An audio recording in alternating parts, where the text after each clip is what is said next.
And welcome back to Game on Vegas. This is the city's #1 Sunday night sports show because we get the #1 guest joining us in studio tonight, 17-year NFL veteran, Pro Bowl Hall of Famer. Here's Rod Woodson, who recently moved to Las Vegas. Moved at the beginning of June, 1st of June. Love being here. Matter of fact, a lot of people don't know is that my grandmother used to live here on the east side of Vegas, and then she moved right outside of Jean, Nevada back in the 70s and 80s. So I used to come down here when I was a kid quite often. So coming over here kind of brings back old memories. I love being in this area. It's a lot of great people. I live in a great neighborhood. The weather's a little warmer, but it'll change. No, but I love the people, and I love the area we're living in. Well, I appreciate you joining us. Of course, that Hall of Fame career that you had, many years with Pittsburgh. But let's talk about the couple years. We'll talk about that also. But how about those few years with the Raiders? How fun was that? Al Davis. Al Davis. So when I first started playing football, I played for the Pal Raiders. And that's back in the day when we only had 3 channels. So I didn't get to see the Raiders a lot, only during the playoffs. So, we saw a lot. I'm from Indiana. We saw a lot of the Cincinnati Bengals, the Cleveland Browns, who were good. And then I start seeing these Oakland Raiders when I start playing for my Pal Raiders, and I just love the way they played, And then you fast forward a couple years, Lester Hayes was there, and I had Lester Hayes' poster in my room when he had the Jerry curl, and he had the tape all the way up here with the stickum, and he had the towel going down to the ground, and he was like spread out like that. Well, that was in my room. So I've been a Raider fan my whole life. It's going to be fun for the city when they do get here. I think John is putting a stamp on the team. You got Mike Mayock, who I think understands the game. So they're getting some good athletes out there, more speed that they had this year than they had last year. So I'm looking forward to them getting better each and every year until they get here. Yeah, so such a great career that you've had. Of course, all capped with the Hall of Fame induction. That was pretty special. I'm sure that you never forget that. But I'm going through your history, and you sold some of that stuff, some of that memorabilia and all that. What was that all about? I just had a lot. I still have a lot. I have quite a bit. So it was like, what do I want to keep? What do I want to get rid of? Got rid of some of the things I thought, just over the course of time was not as valuable to my family.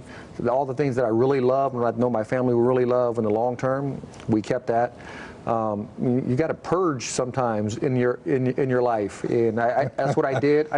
Like I just said, I still have a lot of memorabilia. I'm a collector. I like to have stuff. I have another friend who's in the memorabilia business, and I called him last week and said, listen, I need you to come to my house. I have way too many jerseys, way too many bats, way too many hockey sticks. I need you to look at this stuff and see what I can get rid of. Let me ask you now about your growing up in Indiana. Mm-hmm. Your father was a hard worker, I read, and that's kind of where you got your hard working spirit from. Talk about your mother and father. Well, I grew up in Indiana in the 60s and 70s, biracial. Probably wasn't a great place to be in, but it taught me a lot, growing up in the 60s and 70s in Indiana. Then I had 2 older brothers who always beat me up. They toughened me up to play sports. And every sport that they played, I wanted to play. So we swam first, they swam first, and I wanted to swim. But the one thing I learned from my mom and dad is that's just blue-collar work. Just go to work, don't complain, whatever the circumstances are, just work. And at one time, you quit football, didn't you, back in I did. high school? My sophomore year, I quit football. My coach was cussing at me all the time. Football is one of those macho sports that they feel they have to break you down to build you up. Well, I'm just not that type of person. I think you get more out of me when you love on me. But they didn't love on me, so they were like cussing me out, and I told my coach, I said, Coach, man, my dad doesn't talk to me that way, my mom doesn't talk to me that way. If you keep doing it, I'm out. The next day I come back, cusses me out again. I'm like, I'm done, I'm out of here. I took my helmet off, quit, and then my track coach in high school talked me back. He really talked me off the cliff. He's like, listen, Rod, just go back. Don't let anybody take the love away from the game that you love because of the way they're speaking to you or the way they're treating you. So I was like, I understand that. So a week later, I went back. I apologized. He kept cussing me out. My football coach did. But I enjoyed it. I enjoyed the game. I enjoyed that team sport and the team atmosphere. How would your Hall of Fame career been different if in today's game as opposed to when you played? Oh, man, that is a great question because you can't touch anybody. Yeah. You can't hit anybody. You hear that, yeah. I was a physical guy. I try to be physical. Chuck Noll told us to be physical. You know, we try to make that our stamp on our defense to be physical.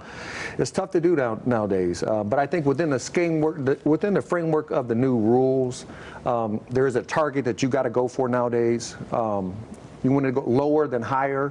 You don't want to go too low. I wouldn't want to go too low if I was playing today because I wouldn't want to hurt guys' knees. God, there's so many new free agents on this team and new faces on the Raiders roster. They got rid of Mack and some of these other guys. Now they bring all these new guys in. Is Gruden going to succeed here with the Raiders? I hope he does. For the hope, you know, for the hope of the Raider Nation. I've been, like I said, I've been a fan since I've been 9 years old. I hope for the Davis family because I love, you know, Al Davis and his son Mark, who owns the team now. I love those guys. The silver and black. I hope they get it accomplished. You know, I think they have the pieces on offense. I think Derek is going to be better in the second year of this system. If they get the best Derek Carr, they're going to be a good football team. And now my only question mark is on defense. Who's the true leader? And then who's the playmaker on a consistent basis on that defense? What about Antonio Brown? All the helmet gate, all that, you know, grievance twice have been turned down. Yeah. But you were saying that you get used to a helmet. I mean, you played with your helmet, you play with your pads, that it's something that you can almost kind of see where he's coming from, huh? I feel his pain for the sense that, you know, I had the same shoulder pads for 17 years. The pads I had from day one, I took them with me to the 49ers, to Baltimore, and to the Raiders. So the same shoulder pads. I didn't have the same helmet per se, but I had the same style of helmet. I had a Rydell. It was the same padding inside. It was the same fit. Everything was the same. I had the same face mask. Everything was the same. So I do understand what he's saying. But then he has to understand where the NFL is coming from because the NFL got sued in a concussion lawsuit. Yeah. So, and, you know, they settled for that stuff. They have a concussion settlement that's in play now. So he has to understand that. Well, Rod, give me a prediction on the season. How do you see this thing unfolding for the Raiders? Now, why you had to go there? I have them at 6-10. Mm-hmm. But, you know, that's just like, you know, we were 12-4 several years ago when I was coaching with them. But we won 7 of those games. I think it was like 7 or 8 of those games by less than a touchdown. And then the following year we come back and we're 6-10. And we lost 7 of those games by less than a touchdown. So it's really learning how to close those games out. I think if they can learn how to close those games out, they can have a winning record. Well, now, as a member of the Silver and Black, I hear so much about the community work that they do. Are you going to get involved with the Raiders when they get here and they start doing different things in the community? Yeah, well, if Mark calls me. Yeah.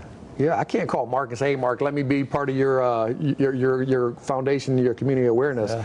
But if Mark calls me, I'm always there for the Davis family, always there for the Silver and Black. Yeah.